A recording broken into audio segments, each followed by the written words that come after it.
సభాధ్యక్షులు, మీ అందరి అభిమాన నాయకులు, స్థానిక శాసనసభ్యులు, నాకు సహచర మంత్రివర్యులు మా పెద్దన్న పొన్నం ప్రభాకర్ గారికి, వేదిక మీద ఉన్న మానకొండూరు శాసనసభ్యులు మిత్రులు సత్యనారాయణ గారికి, అదే రకంగా మరొక శాసనసభ్యులు సొప్పదండి సత్యన్నకు, అదే రకంగా కార్పొరేషన్ చైర్మన్ పెద్దన్న వేణుగోపాలరావు అన్న గారికి, అదే రకంగా జిల్లా గ్రంథాలయ సంస్థ చైర్మన్ మల్లేష్ అన్నకు, గౌరవ కలెక్టర్ గారికి, గౌరవ ఎస్పీ గారికి, అదే రకంగా మార్కెట్ కమిటీ చైర్మన్లు ఉన్నారు వేదిక మీద, వారందరికీ స్థానిక చైర్మన్ మిగతా చైర్మన్లు అందరూ ఉన్నారు వారందరికీ, అదే రకంగా డిసిసిపి అధ్యక్షులు ఉంటే వారికి, గౌరవ సిపి గారికి, గౌరవ పోలీసు యంత్రాంగం, గౌరవ రెవెన్యూ యంత్రాంగం,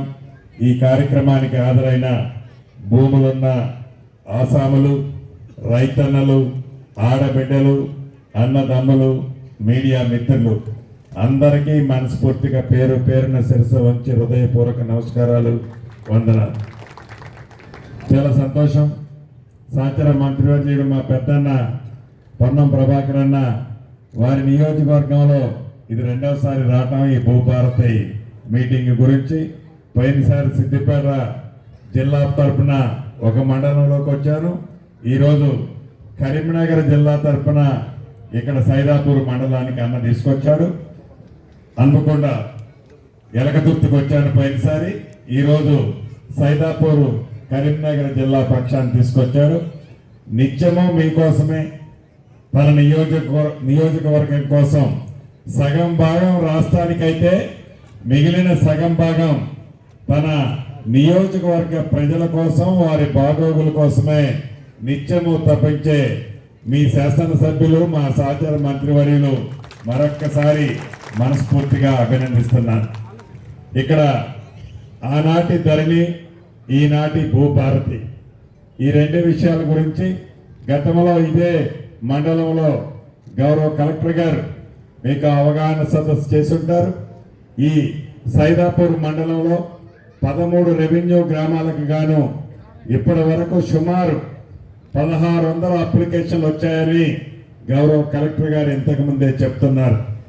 ఈ 1600 అప్లికేషన్లో 2020 చట్టం నాడు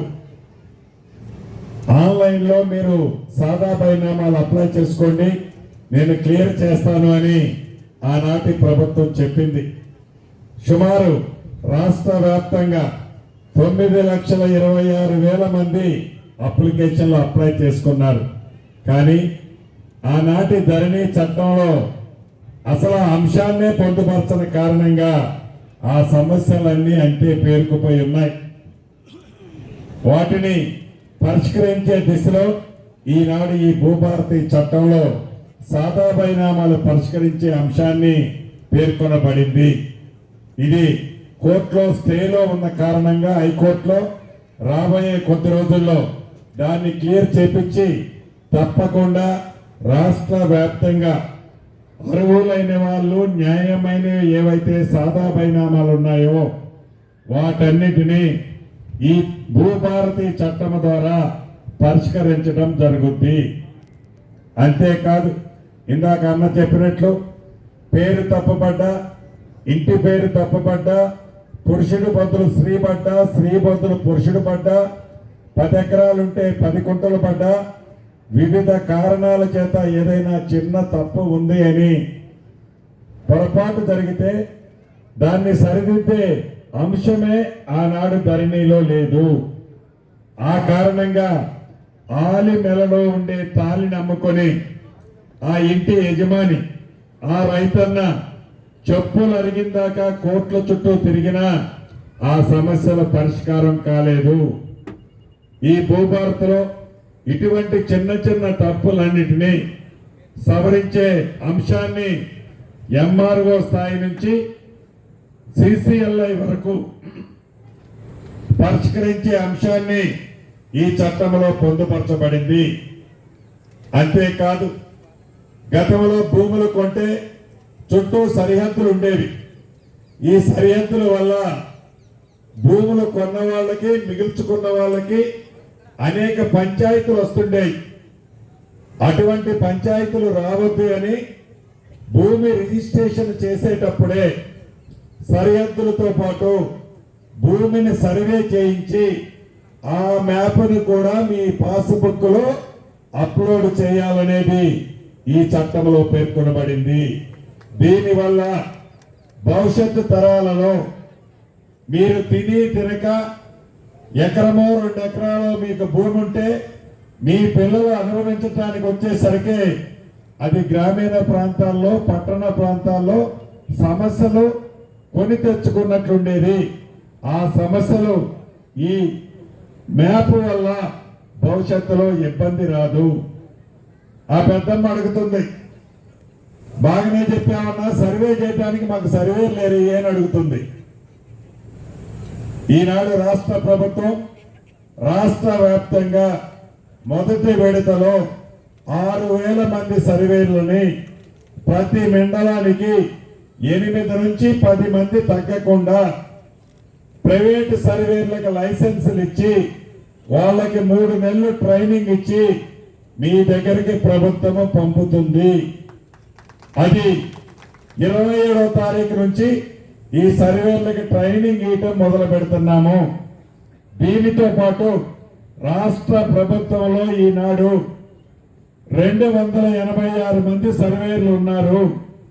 దీన్ని మొదటి విడత 1000 మందికి పెంచుతున్నాము. అంతేకాదు ఆనాడు విఆర్ఓ వ్యవస్థని ఆ దొరవారు అర్ధరాత్రి తీసి రోడ్డు మీద వేశారు.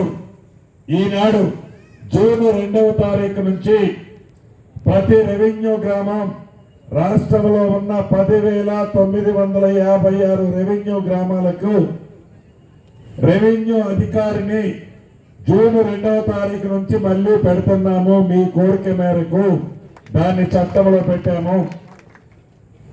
అంతేకాదు ఎక్కడైనా ఫారెస్ట్ భూములు ప్రైవేటు భూముల మధ్య గెట్టు పంచాయతీ, ప్రభుత్వ భూములు ప్రైవేటు భూములకు మధ్య గెట్టు పంచాయతీ, దేవాదాయ భూములు ప్రైవేటు భూములకు మధ్య ఉన్న గెట్టు పంచాయతీలను కూడా ఈ భూభారత ద్వారా శాశ్వతంగా వాటి సమస్యని ఎవరి భూమి హద్దులు ఎక్కడున్నాయో వాటిని పరిష్కరించే అంశాన్ని ఈ చట్టంలో పొందుపరిచాము. ఇలా అనేక అంశాలు మనిషికి ఆధారలాగా భూమి ఉన్న ఆసామికి ఒక నెంబరు భూతారు నెంబరు కూడా ఇవ్వబోతున్నాము. ఇలా అనేక అంశాలని మీ రెవెన్యూ గ్రామాల వద్దకే ఇవాళ సైదాపూర్ లో ఎలా అయితే మీ దగ్గరికి కలెక్టర్ గారు, ఆర్టీఓ గారు, అడిషనల్ కలెక్టర్ గారు, ఎంఆర్ఓ గారు వీళ్ళందరూ తిరిగారు. రాష్ట్ర వ్యాప్తంగా ఉన్న రెవెన్యూ గ్రామాలకి జూన్ 2వ తారీఖు నుంచి ప్రతి గ్రామానికి ఎంఆర్ఓ స్థాయి అధికారులు వారి టీము మీ గ్రామానికే వస్తారు. అప్లికేషన్లు కూడా వారే తెస్తారు. మీ సమస్యలు ఆ అప్లికేషన్ లో ఎక్కడ ఉందో ఆ సమస్యను టిక్ పెడితే ఏ అధికారి దగ్గరికి మీరు వెళ్ళని అవసరం లేదు. ఆనాడు ఫీజు 1000 రూపాయలు తీసుకునేవారు, 1 రూపాయి కూడా మీరు ఫీజు కట్టనవసరం లేదు. ప్రభుత్వమే మీ ఇంటి వద్దకే వస్తుంది. శాశ్వతంగా మీ రెవెన్యూ సమస్యలు తీర్చే విధంగా ఈ భూభారత చట్టాన్ని మనం ఏర్పాటు చేసుకున్నాము. ఆనాటికి ఈనాటికి చట్టంలో ఉన్న తేడా మీరు గమనించాల్సింది. ధరణిని ఏర్పాటు చేసేటప్పుడు కేవలం 4 వ్యక్తులు 4 గోడల మధ్య వారికి వచ్చిన ఆలోచనని ధరణి అనే పేరు పెట్టి మన మీదేసి రుద్దారు. ఈనాడు భూభారతి తయారు చేయడానికి 6 నెలలు పట్టింది. దేశవ్యాప్తంగా 18 రాష్ట్రాల్లో తిరిగి ఆ రాష్ట్రాల్లో ఉండే మంచి అంశాలన్నీ తీసుకొచ్చి క్రోడీకరించి అసెంబ్లీలో పెట్టిన తర్వాత మీ అందరికీ కూడా దాన్ని వివరించి మీరిచ్చిన సూచనలు కూడా పొందుపరిచి ఫైనల్ గా చట్టాన్ని చేసి చట్టానికి నియమ నిబంధనలు కూడా దేశ చరిత్రలో ఎప్పుడూ లేని విధంగా 100 రోజుల్లో తయారు చేసుకొని దేశానికి ఒక రోల్ మోడల్ భూభారతి 2025 చట్టాన్ని మీ అందరి దయతో గౌరవ ముఖ్యమంత్రి రేవంత్ రెడ్డి గారి చొరవతో ఈనాడు మీ ముందుకు రావడం జరిగింది. కాబట్టి భూములున్న ఆసాములు ఎవరు అభద్రతకు లోను కావాల్సిన అవసరం లేదు. ప్రతి సమస్యకి పరిష్కార మార్గం ఈ చట్టంలో ఉంది. ఆనాడు మీకు ఏదైనా ఇబ్బంది వస్తే ఇందాక చెప్పినట్టు కోర్టుకు పోయేది. ఈనాడు ఒక ఎంఆర్ఓ గారు తప్పు చేస్తే మీరు కోర్టుకు వెళ్లాల్సిన అవసరం లేదు. ఆర్డీఓ గారి దగ్గర చెప్పొచ్చు, అడిషనల్ కలెక్టర్ గారి దగ్గర చెప్పొచ్చు. అడిషనల్ కలెక్టర్ గారు తప్పు చేస్తే కలెక్టర్ గారి దగ్గర చెప్పొచ్చు, సిసిఎల్ఐలో చెప్పొచ్చు. కలెక్టర్ గారే తప్పు చేస్తే సిసిఎల్ఐలో చెప్పొచ్చు, స్పెషల్ ట్రిబ్యునల్ లో కూడా చెప్పొచ్చు. అంటే ఒకసారి ఒక వ్యక్తి తప్పు చెప్పాడు, న్యాయం చేయలేదు అని మీకు అనిపిస్తే కోర్టు మెట్టెక్కాల్సిన అవసరం లేదు. 2 స్థానాలలో మీ సమస్యల్ని అప్పీల్ చేసుకునే అవకాశాన్ని ఈ చట్టంలో పొందుపరిచాము. అంటే ఈ చట్టం ఏ రేవంత్ రెడ్డి గారి కోసమో, శ్రీనివాసరెడ్డి గారి కోసమో, పొన్నం ప్రభాకర్ గారి కోసమో, కలెక్టర్ గారి కోసమో తయారు చేయలేదు.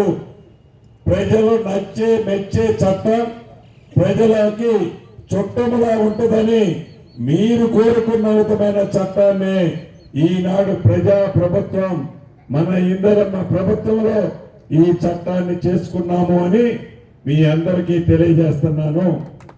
అదే రకంగా ఇందిరమ్మ ఇల్లు, ఈ ఇందిరమ్మ ఇళ్లకు సంబంధించిన దాంట్లో గౌరవ మంత్రి గారు ఇందాక చెప్పారు, ఆనాటి ప్రభుత్వం 10 సంవత్సరాల్లో ఈ నియోజకవర్గానికి పూర్తి చేసిన ఇళ్లు 200 కానీ ఇందిరమ్మ ప్రభుత్వం అంటేనే ఇందిరమ్మ ఇల్లు, ఇందిరమ్మ ఇల్లు అంటేనే ఇందిరమ్మ ప్రభుత్వం.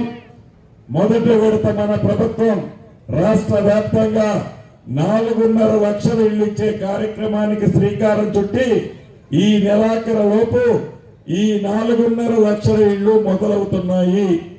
ఇప్పటికే రాష్ట్ర వ్యాప్తంగా సుమారు ఒక 80,000 ఇళ్లు మొదలయ్యాయి. వాటికి పేమెంట్ కూడా ప్రతి సోమవారం నాడు ఇస్తున్నాము.